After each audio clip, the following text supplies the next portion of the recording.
Okay, good morning everyone. Today we would be starting with the new topic, that is queuing theory of unit 4, and this topic is very relevant from theoretical point of view. That means if you're not able to understand what the theory is all about, then you won't be able to solve the numerical.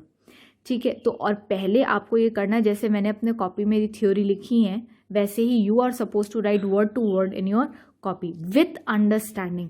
तो मैं आपको explain भी कर रही हूँ simultaneously, इसी video से देख करके आप इसे लिखते भी जाइए. ठीक है, पॉज करके वीडियो को, because I'm not going to send you the pictures. That means you are supposed to understand it through this video and you are supposed to write it from this video. So सबसे पहले queuing theory हम start कर रहे हैं. Okay, now basic theoretical knowledge. पहला सबसे पहले queue क्या होती है? इट इज सिंपल लैंग्वेज में, लेमैन लैंग्वेज में, क्यू इज अ लाइन. ठीक है, अ लाइन ऑफ पीपल और व्हीकल्स और machines waiting for their turn. बहुत सिंपल ही है. ठीक है, एग्जाम्पल आप ये लिख सकते हो, वेटिंग लाइन और queue is applied in all situations where customers are involved. ठीक है, ये क्यू और वेटिंग लाइन हर सिचुएशन में आपको जहाँ पे कस्टमर्स वेट करें, could be at restaurant, could be at doctor's clinic, could be railway station, bus stop, airport, कहीं पे भी आप देखिए आपको क्यू मिल जाएगी. ठीक है, such as restaurants, departmental stores, banks, patients in clinic, petrol pumps etcetera. ठीक है, so basically a queue is nothing, it is a line of people or vehicles or machines waiting for their turn to come. Thus queue or waiting line means the number of customers waiting to be serviced. The queue does not include the customer being serviced. इसका ये मतलब है कि जब हम waiting line या सिर्फ Q की बात कर रहे हैं तो इस क्यू में सिर्फ हम उन्हीं लोगों को काउंट करेंगे जिन्हें अभी तक सर्विस नहीं मिली है, जो लाइन में खड़े हैं. उनको काउंट नहीं करेंगे जो इंसान सर्विस ले रहा हो क्यू में खड़े होके. लाइक इसमें मैं आपको एक एग्जांपल से जल्दी से एक्सप्लेन कर रही हूँ. Take yourself only, you went in a departmental store, you purchase the groceries, now you are standing in a line. Okay, you are standing in a line to get the bills paid. जैसे ही आपका turn आया, you reach the counter and you are paying the bill. That means now you are no more counted as a part of the queue. That means आपको जो service मिल रही है, ठीक है, you are being serviced, you are paying the bill now you won't be included as a customer in the queue. आ रही है बात समझ में? So you can have a look of it and simultaneously just pause this video and write this part. Now let's start with the queuing theory. क्या होती है? It is a mathematical study of waiting line और Q. जब हम Q को या waiting line को study करते हैं तो हम एक मैथमेटिकल फॉर्मूले से एंड ऑल दैट, तो we say that we are studying और we are learning about the queuing theory. It can be use to determine the level of service, either the service rate. ठीक है, आप इससे ये पता कर सकते हो कि सर्विस रेट कितना, किस रेट से सर्विस मिल रही है, और the number of service facilities, कितनी सर्विस फैसिलिटीज हैं, that balances the following two conflicting cost. ठीक है, ये जो अबव हमें इंफॉर्मेशन मिलेगी इससे हम दो कॉन्फ्लिक्टिंग कॉस्ट को बैलेंस कर सकते हैं, या हम इन दो चीज़ों को रीजन्स टू स्टडी क्यू भी कहते हैं. क्या कारण है क्यू की थ्योरी को स्टडी करने के? Reasons to study queue. पहला आपका है cost of offering the service. क्या खर्चा आ रहा है एक सर्विस को ऑफर करने में. Second, cost incurred due to delay in offering service. क्या खर्चा आया या जब आपने थोड़ी बहुत डिले कर दी कस्टमर को सर्विस ऑफर करने में. डिले करने पे क्या होता है, कभी कभी कस्टमर छोड़ के चला भी जाता है, और you can say the customer is waiting and it is getting disappointed. ठीक है, so this is what in queuing theory we are going to study. Just note it in your copy. Okay, let's come to the next part. Okay, now next is reasons for queue. This is the third point. A queue is formed when a customer is made to wait due to the fact that number of customers are more than the service provider. भाई सबसे important reason तो queue बनने का यही होता है जब customer ज़्यादा होते हैं एंड सर्विस प्रोवाइडर और सर्विस स्टेशंस कम होते हैं. ठीक है, so you have to wait to get your turn. The serving time to a customer is more than the arrival time of the customer. दूसरा रीजन ये हो सकता है, जब तक आप एक कस्टमर को सर्व कर रहे हो तब तक और 4 कस्टमर लाइन में खड़े हो जा रहे हैं. That means the serving time to a customer is more. आपको 10 मिनट लग रहा है, ठीक है, एक कस्टमर को सर्विस देने में, एंड 10 मिनट के अंदर 5 और कस्टमर आ रहे हैं. The arrival time of the customer is more. The arrival time of the customer is more. The serving time to a customer is more than the arrival time of the customer. ठीक है, आपको ज़्यादा समय लग रहा है जितने समय में दूसरे कस्टमर्स आके खड़े हो जा रहे हैं.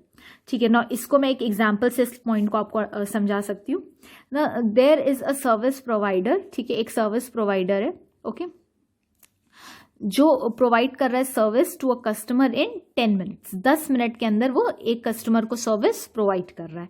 ठीक है, but the customers are arriving at the interval of 5 minute. Like आप समझ लो एक कस्टमर हो, आपको वो सर्विस दे रहा है, आपके बिल्स क्लियर कर रहा है. ठीक है, उसको 10 मिनट लग रहा है आपके संग डील करने में. इस 10 मिनट के अंदर उसकी लाइन में 2 और कस्टमर ऐड हो गए. दैट मीन्स यू कैन से 10 मिनट्स अगर डिवाइड करो तो 5 मिनट्स के ड्यूरेशन में 2 कस्टमर और आ गए. But the customers are arriving at the interval of 5 minutes. That is in 5 minute gap a new customer is coming. ठीक है, तो 5 मिनट के गैप पे अगर एक नया कस्टमर आ रहा है तो 10 मिनट में उसने आपको सर्विस प्रोवाइड की. Thus, as the service provider finishes with you, या एक कस्टमर के संग वो फिनिश करता है विद इन 10 मिनट्स, उसको 10 मिनट लगे एक कस्टमर के संग काम करने में, तो जैसे ही 10 मिनट में वो एक कस्टमर फ्री करता है वैसे ही उसके पास कितने और कस्टमर खड़े हो गए लाइन में. 2 more customers are standing because the arrival rate is 5 minute के गैप में एक कस्टमर आ रहा है. ठीक है, I hope you got this example very clear. In next video I would be continuing ahead. Okay, good morning everyone. Now in this video I would be continuing with the queuing theory.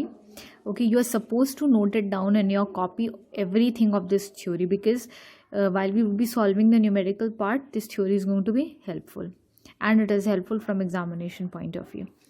So structure of a queuing system or components of queuing system. ठीक है, अब इसमें हम पढ़ेंगे हमारे queuing system का क्या structure and what all components are included in it. So there are 4 components. First is calling population, second is queuing process, third queue discipline, and fourth is service process. Okay, first I'm going to deal with you calling population, customer, either population or customer you can say. The potential customers who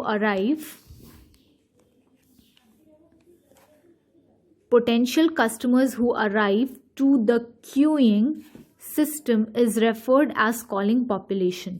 ठीक है, calling population वो होती है जितने भी हमारे potential customer हैं जो हमारे क्यू में खड़े हो रहे हैं या हमारे क्यूइंग सिस्टम में का हिस्सा बन रहे हैं, उससे हम क्या कहते हैं, calling population. Potential customers who arrive to the queuing system is referred as calling population. ना it is divided into sub parts. पहला इसका सब पार्ट है साइज ऑफ कॉलिंग पॉपुलेशन. ठीक है, means the number of customers waiting for there term, उनका size. सबसे पहला साइज आपका कैसा होगा, इन फाइनाइट साइज. फाइनाइट का मतलब ये होता है लिमिटेड.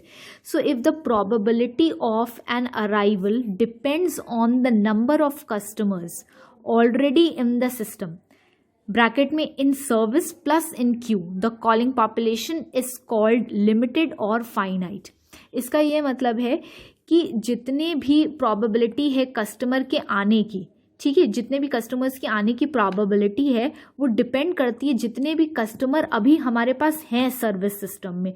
और ये कस्टमर्स इंक्लूड करते हैं आपके वो जो लाइन में खड़े हैं और वो जो सर्विस करेंटली ले रहे हैं. अगर इनके बेसिस पे आप ये पता कर सकते हो कि अगर 10 कस्टमर हैं फॉर एग्जाम्पल, अभी आपके क्यूइंग सिस्टम का हिस्सा है, सर्विस सिस्टम का हिस्सा है 10 कस्टमर. ठीक है, इन 10 में से 9 लाइन में खड़े हैं और एक सर्विस ले रहा है, तो टोटल 10. अब इस सिस्टम के बेस में आप ये यू कैन से अज्यूम कर रहे हो कि नेक्स्ट आवर में भी इतने ही 10 कस्टमर होंगे, तो हम ये कह सकते हैं कि हमारा size of calling population is finite. इसका एग्जाम्पल है आपका machine operator responsible only to handle 5 machines. ठीक है, मतलब एक मशीन ऑपरेटर है जिसको पता है कि उसे सिर्फ 5 मशीन के साथ डील करना है, तो हम कह सकते हैं फाइनाइट पॉपुलेशन है.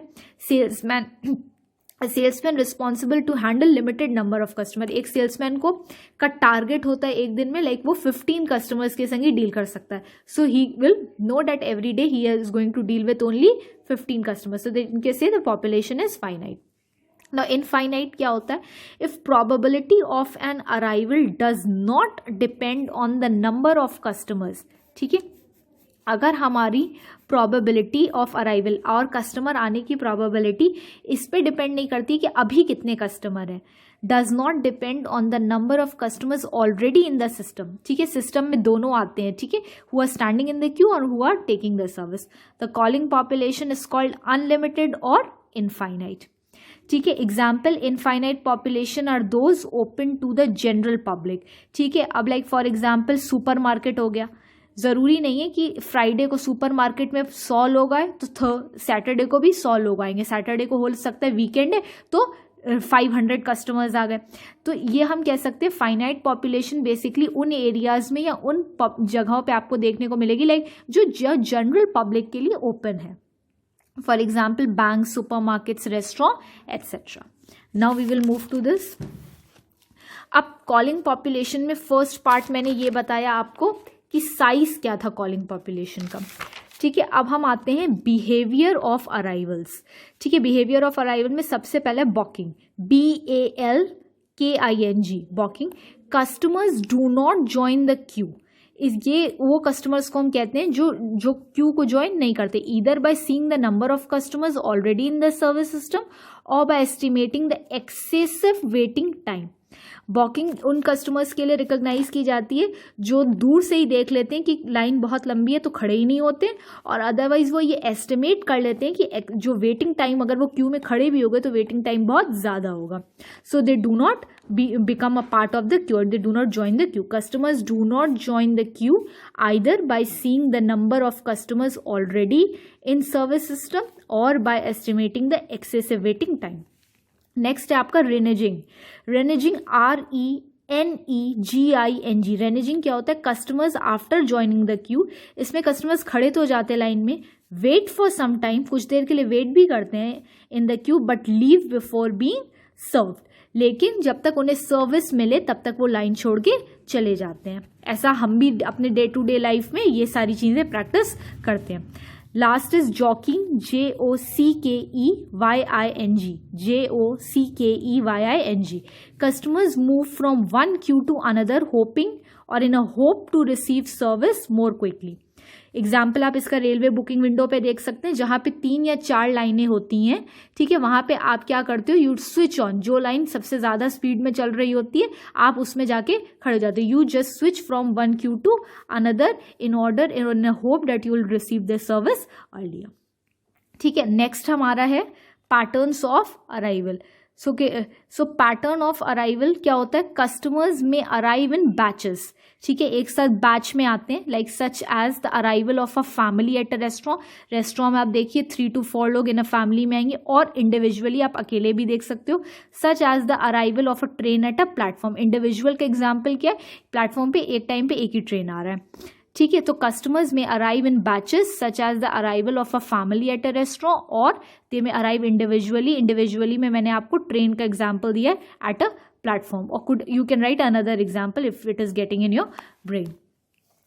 So at a service facility, either at scheduled time, कोई scheduled time पे, like train तो scheduled time पे आएगी, or by prior information, or on unscheduled time, like without information, ठीक है। तो arrival time is calculated using, अब इसको हम जब ये क्यूइंग प्रोसेस करेंगे तो हम पॉइजन डिस्ट्रीब्यूशन को यूज करेंगे, जो कि हम ऑलरेडी पढ़ चुके हैं। सो इसमें डरने की ज़रूरत नहीं है, लैम्डा का साइन देके this is a bit easier. Once you will get you will have a command on the formulas and the concepts are clear, it would be easy for you to solve the numerical part. Now इस arrival time को हम calculate कर सकते हैं Poisson distribution से probability for the number of customers that may arrive in any specific interval of time, ठीक है। इससे हमें पता चलेगा कि एक स्पेसिफिक इंटरवल ऑफ टाइम पे कितनी प्रोबेबिलिटी है नंबर ऑफ कस्टमर्स के अराइव करने की, and this is the sign of the lambda. Next है आपका exponential distribution, probability for the time gap between 2 consecutive arrivals, जिसे हम एड्रेस करते हैं म्यू से, ठीक है। This is the symbol of mu, time gap between the arrival of 2 customer. तो जब हमें ये पता करना होगा कि कितना डिफरेंस या टाइम गैप है 2 कस्टमर के बीच में, ठीक है, पहले कस्टमर आया, कितनी देर के बाद दूसरा कस्टमर आया, तो इस टाइम गैप को आप जज करते हो। तो ये जो प्रोबेबिलिटी होती है for the time gap between 2 consecutive customers, it is addressed by mu, the time gap between the arrival of 2 customers. ठीक है, ये क्यूइंग प्रोसेस मैं नेक्स्ट वीडियो में आपको बताऊंगी, and please right the notes very nicely. Okay, in this video I would be starting, पहला मैंने पढ़ा था कॉलिंग पॉपुलेशन, सेकेंड कॉम्पोनेंट है हमारा क्यूइंग प्रोसेस।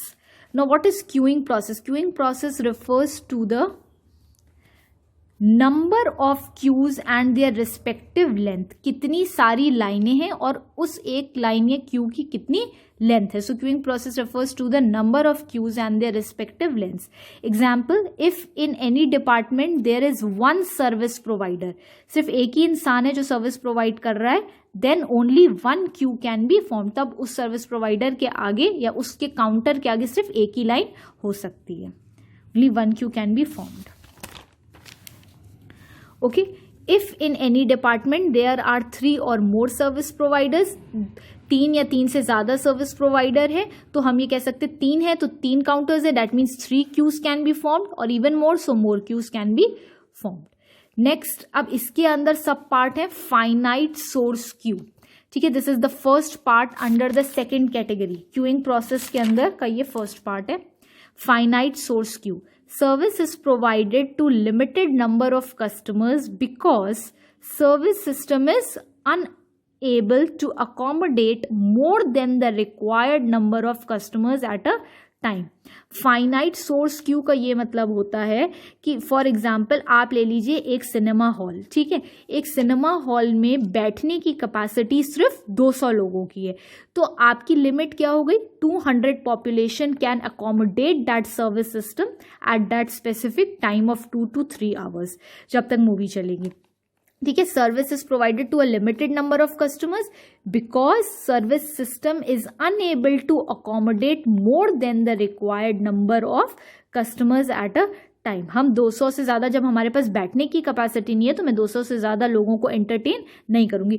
या रेस्टोरेंट में भी अगर 60 की बैठने की कैपेसिटी है तो people would be waiting outside, तो हम इसमें कहते हैं फाइनाइट सोर्स क्यू। नेक्स्ट है आपका infinite source queue. Services are provided to all the customer who comes in. ठीक है, जितने भी कस्टमर आते जाएंगे उन्हें आप सर्विस देते जाओगे। इसमें for example in a sales department where the customer orders are received, किसी भी सेल्स डिपार्टमेंट की अगर हम बात कर रहे हैं जहाँ पे हमें ऑर्डर्स मिल रहे हैं कि हमारा ऑर्डर ले लीजिए, हमें सर्विस मिल जाए, तो हम ये कह सकते हैं उस पर कोई रिस्ट्रिक्शन नहीं। Like if you go to a super market, you go to a Spencer, as many as people can come in and can avail the service, there is no restriction on the number of orders that can come in, कितने भी orders आप ले सकते हो, तो हम इसे कहते हैं इनफाइनाइट सोर्स क्यू। ठीक है, ये हमारा सेकेंड पार्ट खत्म हो गया यहाँ पे, दैट इज क्यूइंग प्रोसेस। अब हम थर्ड कंपोनेंट की तरफ चल रहे हैं, this is queue discipline. The queue discipline is the order or manner in which the customers from the queue are selected for service. ठीक है, ये क्यू डिसिप्लिन हमारे कुछ एक रूल्स एंड रेगुलेशंस होते हैं जिनके बेसिस पे हम क्यू में से सेलेक्ट करते हैं कि किन कस्टमर्स को हमें किस ऑर्डर में सर्विस देनी है। ठीक है, the queue discipline is the order or the manner in which the customers from the queue are selected for service. पहला, इसके कुछ सब पार्ट्स हैं। First is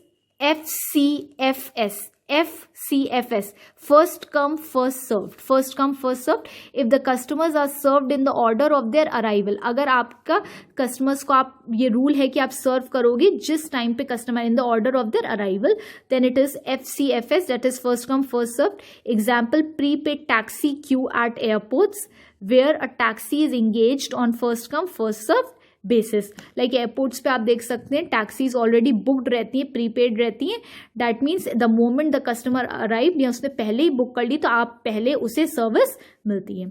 second is LCFS, this discipline of last come first served is mostly practised in cargo handling. ठीक है, जहाँ पे goods की ट्रांसपोर्टेशन होती है, जो लास्ट आइटम लोडेड होगा उसे आप जब कार्गो अपने डेस्टिनेशन पे पहुंच जाता है, जो लास्ट आइटम होता है उसको आप पहले उतारते हो ताकि हैंडलिंग कॉस्ट आपकी बेटर रहे या कम से कम रहे। ठीक है, अगर आप पहले वाला सामान जो अंदर रखा तो उसको निकालोगे तो हो सकता है जो पीछे सामान पड़ा हो वो गिर जाए और टूट जाए। So last come first serve, this discipline of last come first serve is mostly practised in cargo handling where the last item loaded is removed first because it reduces the handling cost. Next है आपका SIRO, service in random order. Under this rule customers are selected for service at random order. ठीक है, इसमें हम randomly Q में से लोगों को select कर लेते हैं irrespective of their arrivals in a service system. इसमें आप एक एग्जाम्पल ले सकते हो अपना खुद का। आप कहीं गए अपने कॉलेज में डिग्री कलेक्ट करने, ठीक है, डिग्री कलेक्ट करने में एक लंबी लाइन में आप लगे थे। थोड़ी देर में एक अनाउंसमेंट होता है कि जिनके पास अपने लास्ट ईयर की मार्कशीट नहीं है उनका काम नहीं हो सकता, तो ऑब्वियसली जिनके पास मार्कशीट होगी दैट विल बी सर्व्ड। तो बेसिकली इसमें under this rule the customers are selected for service at randomly आपने उन लोगों को बुला लिया जिनके पास वो डॉक्यूमेंट्स थे, irrespective of their arrival in the service system. हो सकता है जिसके पास डॉक्यूमेंट थे वो लास्ट में आया और लास्ट में लाइन में लगा था, but you came to know that your work couldn't be done because you are not having the requisite document along with you. Next है आपका फोर्थ, प्री एम्प्टिव प्रायोरिटी और emergency. Pre preemptive EMPTIVE, preemptive priority or emergency. Under this rule, an important customer is allowed to enter into the service immediately after entering into the system. जैसे ही एक इंसान system में, customer system में आया, उसे हम सबसे पहले अटेंड करेंगे या सर्विस देंगे। बेसिकली ये हॉस्पिटल्स में होता है, if an injured person comes in or walks in, the person is treated first. Under this rule, an important customer is allowed to enter into the service immediately after entering into the system. Example, injured patient in hospital. Okay, now we will continue with the fourth component and the last component, service process. The service mechanism or process is concerned with the manner in which the customer are serviced and leave the service system. इसमें basically क्या होता है, service process में आपके service system का क्या process है काम करने का। ठीक है, the service mechanism or process is concerned with the manner in which customers are serviced. ठीक है, कस्टमर्स को सर्विस मिलेगी and they will leave the service system. इसका एक बहुत अच्छा एग्जांपल है, in banks process of serving customer is first we have to take the token number. हम पहले टोकन्स कलेक्ट करते हैं बैंक में, फिर हम आराम से बैठ जाते हैं। जब हमारा नंबर या टोकन कॉल आउट होता है then we go to the specific desk or counter to avail the service. So हम ये कह सकते हैं the token system is the service process of banks. In banks, process of serving customers is first we have to take the token number, then when the number comes we go to the specific desk of bank to avail the service. So this is all about the service process. Now there are some important terms. First is transient state.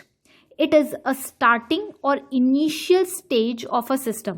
जब हम बिल्कुल start कर रहे हैं तब हम कहते हैं इनिशियल स्टेज, या स्टार्ट कर रहे हैं सर्विस देना, तब हमारी स्टेट कैसी होती है, transient state. When the service system starts or the service or the server, this is server or the server bracket में service provider initiates with the first customer or initiates with the service, then that state is called as transient state. Transient state हमारी वो state होती है जब हम initially बस start कर रहे हैं सर्विस देना विद जीरो कस्टमर। ओके, तो स्टार्ट्स और द सर्वर और service provider initiates with the service, then it is called transient state, TRANSIENT। Second है आपका steady state. After sufficient time, 1-2 घंटे हो गए, sufficient time has passed, the service system is set to be in a steady state. मतलब अब customer आ रहे हैं and service system is full on in process. ठीक है, after sufficient time is passed the service system is set to be in steady state. Next, LQ, L capital से, Q small से। These symbols are very important because this we would be applying in our formulas. Average number of customers in the queue और bracket में Q length. L capital से, Q small से stands for average number of customers in the queue, bracket में queue length में कितने average number of customers खड़े हैं, L capital then S small, L S का मतलब है average number of customers in the system, ठीक है, इसमें पूरा सिस्टम आ रहा है, that is either waiting in the queue और बीइंग सर्व्ड, या तो वो इंसान जो जिसको सर्विस मिल रही है और जो लाइन में खड़ा है, दोनों ही इंक्लूड हो जाएंगे, तो हमारा क्या निकल के आएगा, L capital S small L S, average number of customers in the system either waiting in a queue और being served, W Q, W capital से क्यू स्मॉल से, एवरेज टाइम, ठीक है, बहुत इंपॉर्टेंट है ये जो ऊपर के L Q and L S थे वो नंबर थे, ठीक है, एक में था एल एस में टोटल पूरा नंबर जिसमें जिसको सर्विस मिल रही है वो भी इंक्लूडेड है और जो लाइन में खड़े हैं वो भी इंक्लूडेड है, और एल क्यू में only the number of customers who were standing in the Q, line में खड़े हैं, डब्ल्यू क्यू में हमारा टाइम आ जाता है, नंबर नहीं आता है, average time a customer has to wait in a queue before being served, W Q का मतलब है कितना एवरेज टाइम एक कस्टमर को लग रहा है सर्विस अवेल करने में और वो कितनी देर तक लाइन में खड़ा है, ठीक है, W S then W capital से एस स्मॉल से, average time a customer spends in a system including waiting in a queue और बीइंग सर्व्ड, ठीक है, इसमें दोनों चीजें आ जाएंगी। इसका एग्जाम्पल मैं आपको दे सकती हूँ, like for example you went to buy a ticket, movie ticket आप खरीदने गए, ठीक है, आप 10 मिनट से लाइन में खड़े हैं, 10 मिनट के बाद जब आपका सर्विस लेने का टर्न आया और सर्विस ले रहे हैं आप, मतलब पैसे दे रहे हैं, टिकट ले रहे हैं, तो आपको और 5 मिनट लग गए, तो टोटल टाइम आपका कितना हो गया, 15 मिनट, ठीक है, तो इस डब्ल्यू एस में आप दोनों टाइम इंक्लूड करोगे, when a customer is waiting in a queue also और द टाइम और being served, and W Q में आप सिर्फ वही इंक्लूड करेंगे time when a customer has to wait in a queue, सिर्फ जब वो क्यू में वेट कर रहा है, सर्विस मिल रही है तब नहीं, बिफोर बीइंग सर्व्ड, ठीक है, तो ये कुछ एक पॉइंट्स है, you can have look of it, और ये आप अपने कॉपी में सारे जितने भी मैंने वीडियोस आज आपको समझाए सबके प्रॉपर नोट्स होंगे, and the way I have written it, and tomorrow I would be starting with the numerical part of this, okay, so you should go through the theory very nicely, thank you.